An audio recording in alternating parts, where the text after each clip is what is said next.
Hi guys, what's going on, and welcome back to another episode of Total War Arena. So, we are back with another Battle of the Week. It's quite a good one, this one. I really quite enjoyed this one when I got round to watching it. Sent in by Stefanos. It's kind of nice to see sometimes newer players sending in replays, particularly when it turned out to be such a good one like this. It's only had a couple of hundred battles. Still really nice replay, and really nice to see people using Boudica as the barbarian infantry commander as well. So let's get started with this replay and see how he gets on. So immediately smashes Fury, heads straight for the forest round here. Sensible move, obviously. We'll see once he starts to get one of his units into the edge of the forest. That when the barbarians are fighting in the forest, they get this lovely boost, don't they? Plus 25% melee attack and 25% melee defense, which actually make quite a big difference to your aggression. You know, your melee attack goes to 110, actually really quite high. And it puts up a decent melee defense as well, so it improves their offensive capabilities significantly.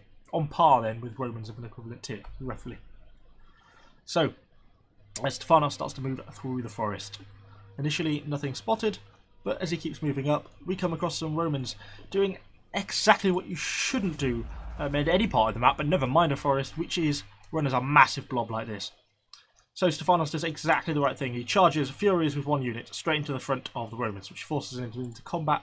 Romans were too slow on getting their heavy infantry charge off. See, they activated the heavy infantry charge there far too late. But it means he's now got a unit on the flank and a unit on the front, which is a really good start. He then wisely, rather than panicking and just clicking all his units to attack, he then pushes round with his third unit to get into the rear flank of these Romans. Exactly like he should. And now they have them completely surrounded, and I think, there we go, one of them is routed already. And then, as he's got the sandwich in the middle, he goes for his slam. Which gives a massive amount of damage. These Romans are really now in trouble. They can't escape, and one of them is routing. Two of them are now routing. It's kind of an interesting problem with the way the morale system works, though. You can basically only apply flanking modifiers to one unit at once. See, like this routing one. He's selected this as the unit is attacking, so these get the right and left flank modifier. This other unit, which is in exactly the same blob, doesn't get the same modifier, which is a bit silly, but just the way it works. But look at this, the Romans are just getting absolutely muddled. Not only are they getting the disadvantage of having to fight in a forest, where their troops don't work so well, they are completely surrounded, and you know they're just getting absolutely slammed to death by these strikes, which is regularly activating. Look at the amount of damage these slams are doing, and half of them are continuously routed. So, look at the amount of points Stefanos has built up into just the start of this game, completely about to obliterate these Romans. That was a pretty epic start of the game. I'll be very pleased if that was the start to one of my games. Last few of them try and make a run for it, understandably, but you know, two of them routed, last one routed, wavering, and routed completely. So, well, that's the one unit he's encountered, and look, it's still 90, 90 and 70%. He took very, very few casualties on that one there. And, you know, all his units are still in really good health, and he's gained himself almost 2,500 points for the start of the game. The rest of his team sort of fighting around here on the hills. Oh, some enemy archers being chased down. While Stefanos continues to move up. A bit of a delay there and getting going again, but he's now back up and moving through the forests. Let's have a little bit of a fast forward.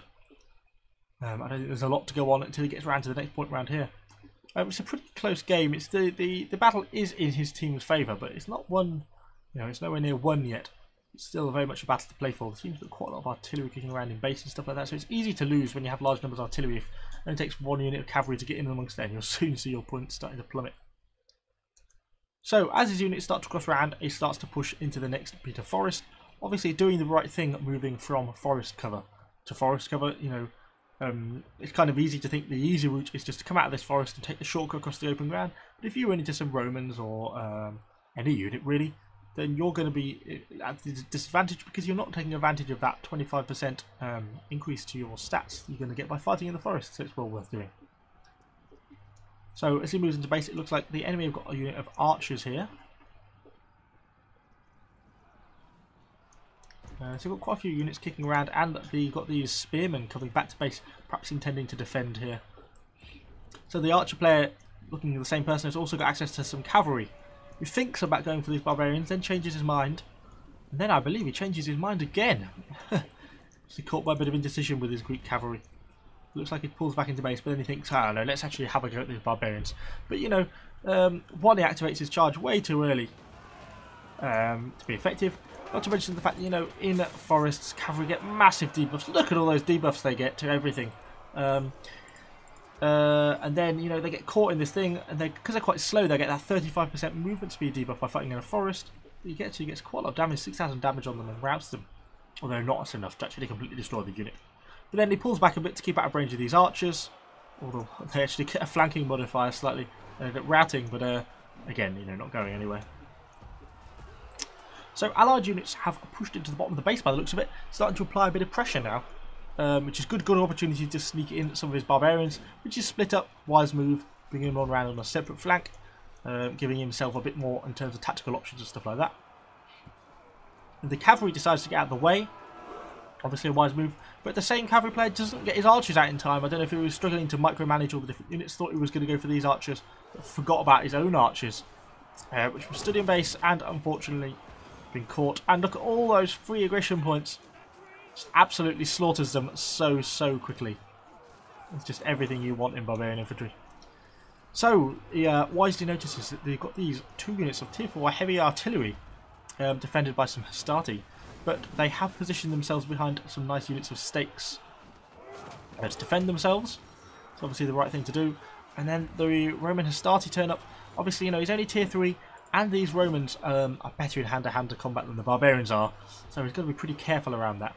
So he ends up pulling back with his unit, which is kind of understandable, while he's just sort of rear flanking some of these other guys down here, because, you know, he doesn't want to be fighting a Roman unit head-on. Not really, if he can help it. Not when there's all this sort of more Romans turning up down here to the south as well. This is where things start to get a bit sticky. You know, he is now rear flanked by a unit tier 4 hastati. It's a good unit, good Roman infantry. These fight pretty well. And we've got large amounts here. This guy, these Romans here, is what they should have done. They'd have been better sending, rather than putting all 3 units into one big blob here, they'd have been better perhaps sending one round this path here, which allowed them to really get a side flank. Although I see they're now starting to pull one round, which is the right thing to do, so we're providing a larger frontage for the Romans to sort of apply their damage. Which you can see they're doing. You can see, you know, Stephanos is taking 7,000, 6,000. There was originally about 6,000 over here as well. Compared to the amount of damage he's dishing out, which is not actually all that much. He's really starting to lose this fight. And this is where, sooner or later, he's going to make a brilliant move. Well, a brilliant move. The best move he can make in this situation. He realises he's being pressured. He looks like he's going to wait for his strike to come back, which he does. He activates his strike, causes all that knockback with his shield bash. So that gives him a nice opening. By activating that shield bash, he knocks the enemies away, gives his units a reasonable chance to then run and escape. And he actually gets out with quite a lot of units without taking too many casualties in the escape by using that strike. That knockback is what did that. One of them routes, but thankfully, because the unit isn't actually wavering, it doesn't really matter. You know, it's not going to rout completely from the game. So we've still got all these 3 units. And I think that was the right thing to do. You know, the battle is still in our team's favour. His team's favour, and there's no point just fighting to the death against a unit you're not really doing very much damage against. It's so easy, and so many people, myself included, just think, oh, you know, the game's over, I've thrown it away, I shouldn't have engaged these guys, oh well. And then I just wait in the fight till the bitter end and die. But by pulling back, you know, while his units are pretty badly damaged, he is still going to be yet to get to play quite a crucial role in this game and get quite a lot more points. So he sort of runs back into the forest, obviously the natural hiding ground of the barbarians, and obviously he's a lot quicker, his movement speed is quicker than the Roman infantry, so that's why you can hide quite effectively in the forest and escape from them. So as he comes back round this side on the other flank to see, it looks like most of the enemy heavy Roman infantry have pushed out of the base to try and drive off these archers. Oh look, there's some of the Nubian premium archers, Carthaginian premium tier 4 archers. Don't see them very often. So as he does that, I mean, it means the base is a lot more open now, because the artillery here, all they've got with them is this 1 unit of Roman infantry. It's suddenly starting to look a bit more vulnerable. So as he comes in, he sends in just 1 unit up to the stakes, which I think is a pretty wise move. You know, there's no point in having everyone crowded on 1 unit of stakes. So he gets that, and he actually breaks the stakes pretty quickly, pushes in, and uses his fury to get a charge into the artillery crew, causing about 6,000 damage and getting himself a nice club of points straight from the start. It's actually a Scipio artillery commander. It's the strangest commander use on artillery I've seen, I think. He then gets the right flank on the Roman infantry, and I think in a minute he's going to get a rear flank modifier as well, which was pretty lucky, that was, to get that. He shouldn't really have been able to get that flanking modifier, but he did, and it caused the Roman infantry, the main threat, or the only real threat currently in base, towards him to rout. And look, he's able to get them cut down pretty effectively. The rest of his troops break down the remaining stakes, and he gets stuck into this flank, just killing off these Romans. He's just getting a lovely amount of points. Not to mention he's also picking up cap points. He gets just over 9,000 points total now. More of these Romans are turning up, but we've also got more friendly troops turning up, and the battles were really now quite significantly in his favour. So these Romans are going to get a wavering modifier soon, and they'll rout completely, which they just did. He does get rear flanked by these Germanicus Hastati a bit more. This is a bit of a threat to him, but he has killed off both units of those artillery and put himself up to almost 6,000 points now. These last few units are getting killed off, but all the friendly artillery is absolutely hammering in, all the friendly archers. And the last few units of his are sort of starting to die off now, but these Romans are dying pretty quickly as well. And more troops are turning up to try and tip the battle, kill off these last units. And that is pretty much the end of this game, as he just fights on to kill the last couple of these Roman units.